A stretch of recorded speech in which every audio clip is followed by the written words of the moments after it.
Here's an idea, a New Year's Eve camp for the children of parents who still love a party.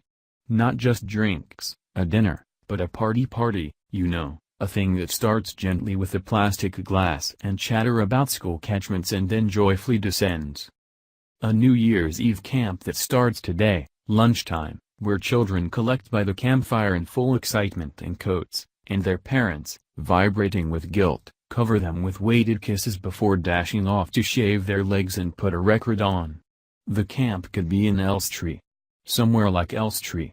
Somewhere suitably green and anonymous, but accessible by motorway. The children would have structured play for the first 2 hours, while parents made their ways home, relaxing a little more at every petrol station. And they'd get home, rushing now, steaming up the bathroom, a spritz of something citric maybe, the door to the kids' room slightly ajar, its contents of stickle bricks and puddled tights like a conquered landscape. The music is important, the kitchen sonos pumping out songs that remind them how to be the people they were when they met, with ambition and mopeds and all their hair. At some point they close the kids' room door.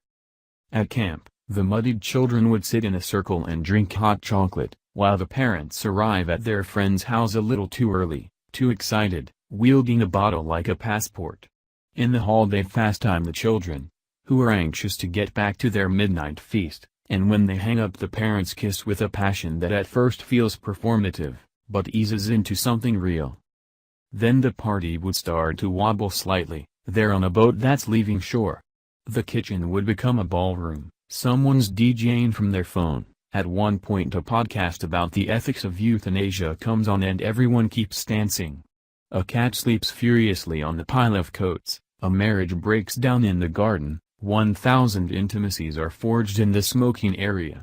At camp, the midnight feast would be held in the bunks, with clumsy flirting as the new year dawns, and sleep would come slowly, under slightly itchy blankets.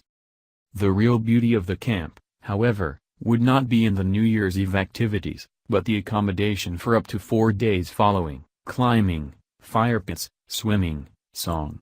Each hour following a parent's party is crucial.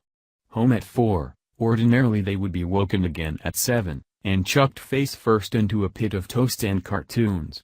When, of course, at this age, halfway to death, a hangover needs at least 3 days to bed in, to carry its owner through the tepid shallows of fear and loneliness, through to the depths of agony beyond. The memories of spilling red wine on their host's carpet, and brilliantly covering it with ground pepper. The inevitable suggestive dance with the person who by day is a clumsy lech but by fairy light suddenly seemed like the one that got away. Oh God, the vomit in the plant, and the argument about Uber, and the standing on the table with arms outstretched shouting, "Please, has anybody got any drugs please?" Let's say one day for just lying with their hands over their eyes like they've seen too much, heaving themselves to standing only to accept a Deliveroo.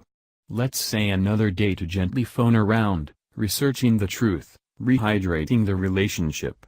Then 2 days, full days, to ease back into the reality of their identity, and all the responsibilities and repayments, both emotional and fiscal, owed. To slither back into the skin of a person that goes to bed at 10:30, that has a whole thing about bin collection times, that goes into her son's school to talk about stranger danger and the environmental impact of plastic bags. At camp, the children would be protected from the raw reality of their parents as people, from seeing the awful fallout from cocktails made at dawn and shoes that need practice.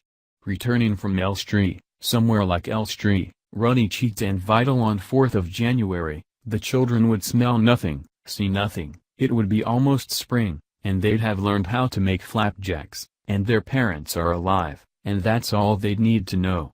End of idea.